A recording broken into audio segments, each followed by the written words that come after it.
Now, this is kind of cute. Ramador Mullins. Ramador.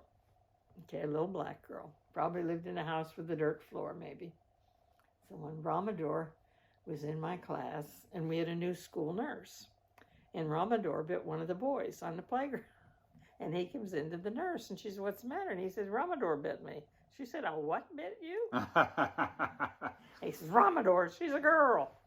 Man. And so not too long ago, I came across the name Ramador on the internet. And I don't know how, but I got her phone number. And I called her and talked to her. Now, she does not remember me, but I remember her. Wow. And so on. She's got her master's. She's working at Pitt in Human Resources. Well, she must have enjoyed that call.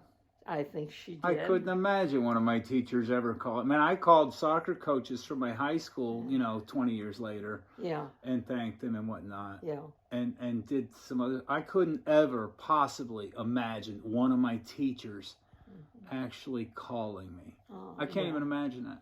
Well, because of the internet, I can track some of them down. Now, there's another one. The detention lady might have, but none of the teachers. Yeah, there's another one I taught that was the only black librarian in Western Pennsylvania. He was in, I forget which high school in Pittsburgh. I think he's retired now because he's traveling. He sends messages from all over the country. So I think that means he's retired and traveling now. But he remembers things that I said and did. They remember, they really do. There's another one came to visit me last year, about February, about this time of the year. He's coming down for the race. He was in one of my early classes, and then he went on to be a teacher. And his job was cut. And the School for the Deaf in Pittsburgh called him and asked if he would get the training. They needed him badly, and he got the training and taught in the School for the Deaf for 30 years. Wow. He said he loved every minute of it. He really did. Now, he has a daughter who has 2 clinics in Western Pennsylvania. I think one's in Edinburgh, one in Pittsburgh area. Clinics for deaf preschoolers. Oh, wow. So they're starting the training younger for them, but one of his daughters is doing that. It's now. probably as common as ever, right? I mean, I don't know that if there's necessarily any cure or prevention or impact that healthcare or technology's made on people being deaf. I guess there's been ear advancements, like vision advancements, right? Some of that integrated technology, but as far as like the people, the affliction still comes, right? As regular as ever, probably.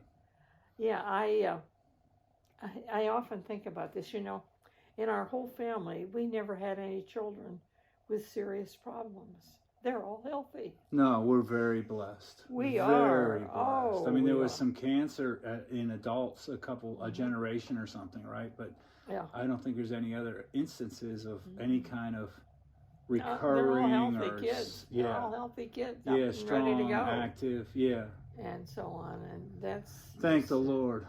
Yeah. Thank the we're Lord. blessed. I've had a blessed life given. Yeah. I had a wonderful time teaching school. I had more fun. Oh Lord, we hatched chickens. We built volcanoes. We made a quilt for the bicentennial and ended up in the newspaper. And I told you about Ramador, okay? I had a deal. Principal said, if you're having trouble with note writing, just collect the note, take them an envelope, and have them address it to their parents. So she did. Ramador was ready. That's how she wrote her mother's name and address. Went from there on that envelope. Well, then you say, I'm going to put it in my desk drawer, and we'll just leave it there. But if there's any more of them, I'll have to send them in the mail. And so, of course, there were never any more. I saved that, okay? So after I talked to her on the phone, I sent it to her. Oh, get out. I said, I hope this brings a smile to you, because it sure brought one to me. She probably framed it. It was pretty yellow with age.